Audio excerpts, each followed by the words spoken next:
जय हिंद दोस्तों, स्वागत है आपका केमिस्ट्री की क्लास में। आज हम पढ़ेंगे कार्बनिक यौगिकों का नामकरण। चलिए, पहला है हमारा साधारण प्रणाली। साधारण प्रणाली के आधार पर किस तरह से कार्बनिक यौगिकों का नामकरण किया गया है। देखिए, यहाँ चिट्टी है।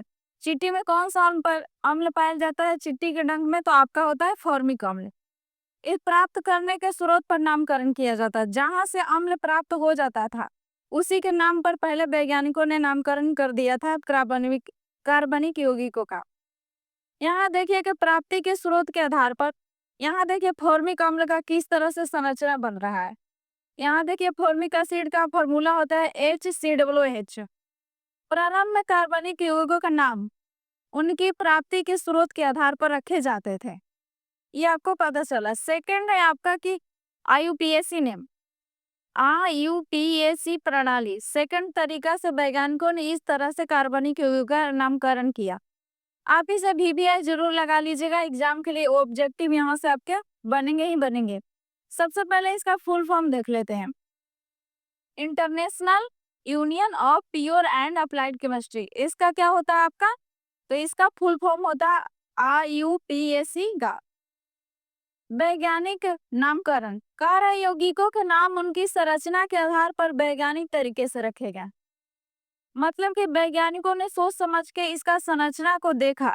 जब कार्बनिक यौगिकों का संरचना को देखा उसके आधार पर उन्होंने इसका नामकरण करना शुरू किया। उसी को हम IUPAC नाम देते हैं। आप यहाँ एग्जाम्पल में देख लीजिए मीथेन को। संरचना इसका देखिए कि एक ऐसा संरचना में आपको दिख रहा है। TSC बीच में है, H चारों तरफ इसके लगे हुए हैं। तो ये है आपका मीथेन। सूत्र इसका CH4 बनता है। IUPAC प्रणाली इसका मीथेन, इथेन और प्रोपेन बनेगा। तो ये कार्बन किस तरह से ये संरचना बनी हुई है, इसी संरचना को आपका कहा जाएगा कि ये IUPAC प्रणाली है। कह रहा ये वैज्ञानिक नामकरण है जो सार्वभौमिक विश्व भर में मान्य है और एक समान नियमों पर आधारित है। मतलब कि कोई भी वैज्ञानिक नया आकर इसके चेंजिंग नहीं करेगा, सबको यही मानना होगा। मतलब सब जगह सारे ऑल ओवर वर्ल्ड में ये चलेगा। नेक्स्ट देख लीजिए, इसमें बहुत बार आपको देखने को मिलेगा संघनित सूत्र क्या होता है। तो चलिए इसको हम समझ लेते हैं कि यह क्या होता है। कार्बनिक यौगिकों के परमाणुओं की व्यवस्था को संक्षिप्त रूप से दर्शाने वाले सूत्र को क्या कहते हैं? संघनित सूत्र बोलते हैं। मतलब कि कार्बनिक यौगिक के परमाणु जो है व्यवस्थित उनको किया गया है, उनको हम संक्षिप्त दर्शाएंगे। ज्यादा उनकी पूरी संरचना को न दर्शा के उन्हें संक्षिप्त अगर हम दर्शा रहे हैं तो उन्हीं को बोलेंगे संघनित सूत्र। एग्जाम्पल में आप मीथेन रखिए। आप इतना बड़ा संरचना न बना के, जो आपको ये दिख रहा है इतना बड़ा संरचना जो लिया हुआ है कि बीच में कार्बन है, उसके चारों तरफ हाइड्रोजन लगे हुए हैं, ये ना देख करके आपको ये दिखाई देगा कि CH4 ये शॉर्ट हो गया, इसी को हम संघनित सूत्र बोलेंगे। इसी तरह से यहाँ भी एथेन है, इसका देखिए कार्बन के साथ परमाणु लगा, हाइड्रोजन संयोजित है, इसका देखिए शॉर्ट में ये हो जाएगा। इसी तरह से प्रोपेन है आपका, इसको भी संक्षिप्त में आप ऐसे लिख सकते हैं। इसी तरह से इथेनॉल, इस सबको कह रहे संघनित सूत्र में परमाणुओं का क्रम दिखाया जाता है, लेकिन सभी बंधों को अलग अलग नहीं किया जाता। मतलब ये जुड़े रहेंगे एक दूसरे से, ये नहीं कि अलग अलग दर्शाया जाएगा, नहीं, सब एक दूसरे से मर्ज रहेंगे। कह रहा है देखिए आप यहाँ पढ़िए आराम से कि संतृप्त हाइड्रोकार्बन, जो आप देखें अभी ना कि मीथेन, इथेन, IPAC संरचना में ये सारे हम पढ़ रहे हैं अभी संतृप्त हाइड्रोकार्बन को। तो हमने इसको भी समझ लिया था कि संतृप्त हाइड्रोकार्बन क्या होता है। मतलब कि इनके बीच सिंगल बॉन्ड पाए जाएंगे। जो भी कार्बनिक यौगिक आपके पास होगा उनके पास सिंगल बॉन्ड पाए जाएंगे, तो वही होता है संतृप्त हाइड्रोकार्बन। यहाँ देख लीजिए आपके पास एग्जाम्पल में मीथेन, एथेन, प्रोपेन, ब्यूटेन, ये आपका नॉर्मल है। सूत्र इसका CH4 यहाँ संक्षिप्त बता रहा है। संक्षिप्त जिसको आपने पीछे पढ़ा कि संघनित सूत्र क्या होता है, तो यही है संघनित सूत्र। मतलब कि इतना संरचना जो बड़ा है इसको न दिखा करके हम दर्शाएंगे कैसे, इस तरह से इसे सिंपल दर्शाएंगे, तो इसी को संघनित सूत्र बोलते हैं। अब ये जो आपका दिया हुआ है ना, ये आपका सूत्र है, नॉर्मल इसका सूत्र होता है। लेकिन अगर इस तरह से आप दर्शा रहे हैं कार्बन देखिए इस यहाँ कार्बन है, इसके साथ 3 हाइड्रोजन लगे हैं, यहाँ आराम से है 3 हाइड्रोजन, फिर इसको इस तरह से व्यवस्थित करेंगे तो इसी को हम संक्षिप्त सूत्र या फिर संघनित सूत्र बोलते हैं। मतलब कार्बन के साथ हाइड्रोजन को दर्शाना कि किस तरह से कितना डिवाइड हुआ है, किस तरह से कितने कार्बन के साथ कितने यहाँ हाइड्रोजन लगे हुए हैं। तो यही आपका हुआ हाइड्रोकार्बन संतृप्त था उसके साथ। आगे है हमारा एल्कीन समूह। ये भी संतृप्त हाइड्रोकार्बन में ही हमारा एल्कीन समूह आता है। कर एल्केन के एक हाइड्रोजन परमाणु को हटाने पर प्राप्त समूह को एल्कीन समूह बोलते हैं। एक हाइड्रोजन परमाणु को हटाएगा। आपने पहले पढ़ा है कि हम लोग क्या पढ़ रहे थे, एल्केन पढ़ रहे थे, मतलब मीथेन, ब्यूटेन, पेंटेन, ये सारे हम पढ़ रहे थे। एन करके आ रहा था। तो इसका देखिए सिंपल फॉर्मूला आपके पास है CnH2n प्लस में 2। ये सबसे मोस्ट इम्पोर्टेंट है, इसको VBI लगा सकते हैं आप। ये जो आपको दिख रहा है सूत्र, इसको आप एल्केन का, तो ये आपका एल्केन का सूत्र हो गया जो एग्जाम के लिए आपको जरूरी है याद रखना। अभी है आपका एल्कीन का, तो इसको भी बहुत जरूरी है याद रखना। यहाँ देख लीजिए एल्केन का सामान्य सूत्र ये है, तो आपने मीथेन, ब्यूटेन, यहाँ देखिए इसको, तो मीथेन, ब्यूटेन, पेंटेन ये जो है इसी फार्मूला पर बैठे हैं। मतलब कि हमने आपको काउंटिंग सिखाया था कि केमिस्ट्री में कार्बनिक यौगिकों का 10 तक काउंटिंग होता है, मीथित, प्रोब्यूट, ऐसे करके। तो आप जितने कार्बन है यहाँ पर ही, जितने आपके पास कार्बन की संख्या होगी, मान लीजिए आपको 5 के निकालना है, तो यहाँ 5 रखिएगा इनके जगह, तो C5 हो जाएगा। अब यहाँ 2 के साथ 5 के गुना करिएगा और 2 उसमें ऐड कर दीजिएगा, तो 12 आ जाएगा। मतलब C5H12 आपका हो जाएगा 5 के लिए। इसी तरह से आप कोई भी 10 तक में रह के आप बना सकते हैं यौगिक, वो एल्केन वाला बनेगा, मीथेन, प्रोपेन, ब्यूटेन, जिस तरह से आपको संरचना और इसका सूत्र दिखाई दे रहा है। लेकिन अब हमको बदलना है, इसको करना है एल्किल समूह में लेके आना है इसको।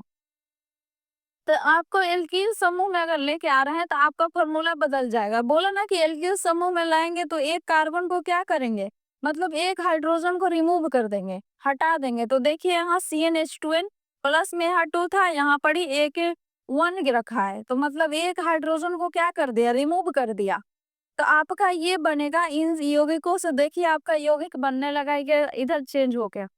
देखिए यहाँ से एक हट गया, मतलब यहाँ कोई भी क्रियाशील मूलक जो आपने पढ़ा था आप आके लगा सकते हैं, यहाँ पढ़ी चेंज कर सकते हैं इसका नाम अभी। लेकिन एक हटा रहे हैं, इसमें से मीथेन में से एक हटा देंगे, अगर आप एल्किल समूह बन जाएगा तो मिथाइल बनेगा, एथाइल बनेगा और प्रोपाइल बनेगा। अगर एक कार्बन को, इसमें हाइड्रोजन को कार्बन से अलग कर दे रहे हैं तो ये दोनों सबसे जरूरी है याद रखना आपके लिए। अब हम नेक्स्ट देखते हैं असंतृप्त हाइड्रोकार्बन। तो आपने भी याद होगा कि अब असंतृप्त हाइड्रोकार्बन हमने पढ़ा था, तो इन यौगिक कार्बनिक यौगिकों के बीच में सिंगल नहीं डबल या ट्रिपल बॉन्ड आते थे। देखिए कह रहा है वे हाइड्रोकार्बन जिनमें कार्बन कार्बन के बीच में कम से कम दोहरा बॉन्ड आएगा होता है असंतृप्त हाइड्रोकार्बन, मतलब डबल और ट्रिपल बॉन्ड आएंगे तो उसे असंतृप्त में लेके चल जाते हैं। तो इसमें एल्कीन या ओलिफिन बोलते हैं, एल्कीन। तो इसी तरह से आप देख लीजिए यहाँ पढ़े, आप इसका संरचना बनाएंगे तो इस तरह से बनेगा इसका संरचना। दो दो का बॉन्डिंग, मतलब कि दो दो कार्बन का यहाँ पर सहसंयोजन बॉन्ड बन रहा है, तो इधर 2 यूज कर सकता है, तो इसी तरह से इसका अष्टक पूरा हो जाएगा। तो यहाँ बन जाएगा एल्कीन है तो आपका एथीन, मेथीन, प्रोपीन, ब्यूटीन, इस तरह से करके आपका बन सकते हैं। ये आपका संरचना सूत्र हो गया, इस तरह से आपका बन जाएगा। संघनित सूत्र भी देख लीजिए, इस तरह से आप डबल बॉन्ड के साथ इसे दर्शा सकते हैं, शॉर्ट में एक्सप्लेन कर सकते हैं। यहाँ भी वही होता है। अब आणविक सूत्र भी इसका देख लीजिए और इसका मॉडल भी आपके सामने है कि किस तरह से डबल बॉन्ड के साथ कार्बन के साथ हाइड्रोजन यहाँ पर ही जुड़े हुए हैं। तो यही होता है आपका एल्कीन था, या इसी को ओलिफिन भी बोलते हैं। ये असंतृप्त हाइड्रोकार्बन के साथ होता है। तो इसमें इस सूत्र को आप यूज करिए, और यहाँ भी ये सूत्र आपका एल्कीन का बहुत जरूरी है। इसमें आप जितना हो सकता है इस ग्रुप को बनाने के लिए आप एन के मान पर आप कार्बन की संख्या 1 2 3 4 रख सकते हैं और अपना बना सकते हैं कि कौन सा हमारा पदार्थ, मतलब कि कार्बन का कौन सा यौगिक बन के आपके सामने आएगा। एल्कीन में कम से कम एक दोहरा बॉन्ड होना चाहिए। आपको भी देखा ये यौगिक संतृप्त हाइड्रोकार्बन की तुलना में अधिक क्रियाशील होता है। हमने संतृप्त हाइड्रोकार्बन जो पढ़ा ना सिंगल बॉन्ड वाला, उससे ये जो यौगिक बन के आएंगे ना ये ज्यादा रिएक्टिव होते हैं।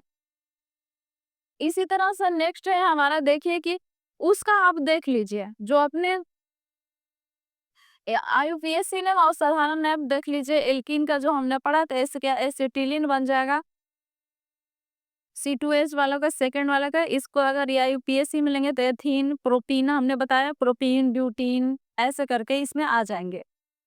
अब देखिए यहाँ एक ब्यूटीन डबल ब्यूटीन आपको समझ नहीं आया होगा, आप इधर से ध्यान दीजिएगा।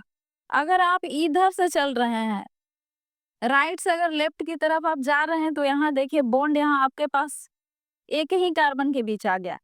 इसीलिए ब्यूटीन तो नाम हमने रखा है कि मीथ ईथ प्रोप ब्यूट, क्योंकि 4 है तो ब्यूटीन आएगा। लेकिन देखिए एक कार्बन के बाद यहाँ बॉन्ड दिख रहा है आपको, जो एक कार्बन का बॉन्ड है, इसलिए इसका एक ब्यूटीन नाम रख दिया है।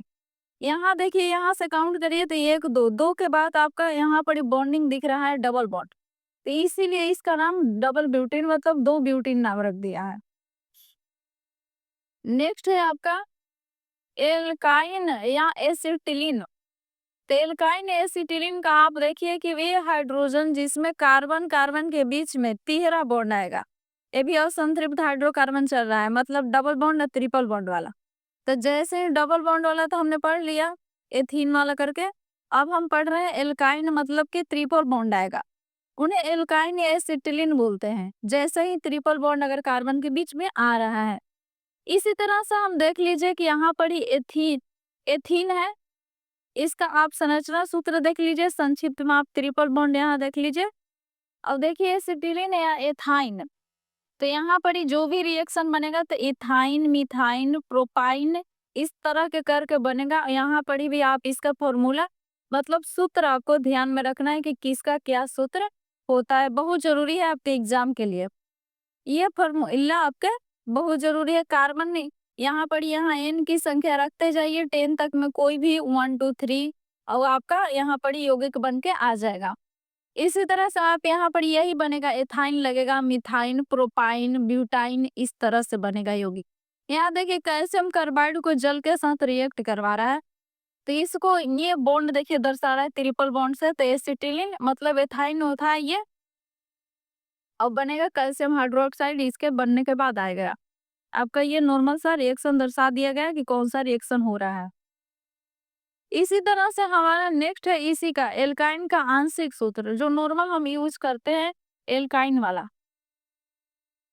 एल्काइन में एसिटिलीन हमने पढ़ा है, मेथिल एसिटिलीन, सबके साथ एसिटिलीन लग जाएगा। अगर ये बना रहे हैं ना, आईयूपीएसी नेम लिख रहा है, तो हमने बताया ना कि एथाइन, ब्यूटाइन, प्रोपाइन इस तरह से यौगिक बन के आपको आएंगे। आप इसे बुक में अच्छे से देख लीजिएगा इस चार्ट को, ताकि क्लियर दिख जाए। प्रोपाइन, 1 ब्यूटाइन, 2 ब्यूटाइन इस तरह से करके, ये हमने आपको 1 ब्यूटाइन, ट्रिपल ब्यूटाइन आपको बता दिया था कि यहाँ से अगर राइट से अगर आप लेफ्ट की तरफ आप जा रहे हैं, तो यहाँ एक कार्बन के बाद अगर ट्रिपल बॉन्ड आ रहा है तो 1 ब्यूटाइन होगा।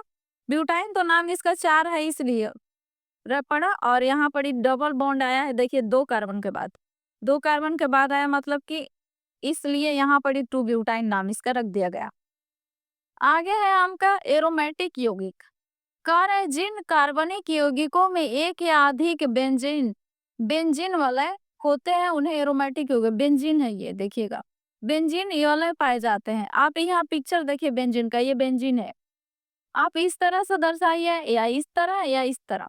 देखिए यहाँ पर आपका बेंजीन के फिगर है, चित्र दिया हुआ है, इसमें देखिए कि बेंजीन यहाँ बाहर है, लेकिन इसका एक सेकंड राउंड भी बन रहा है बीच में।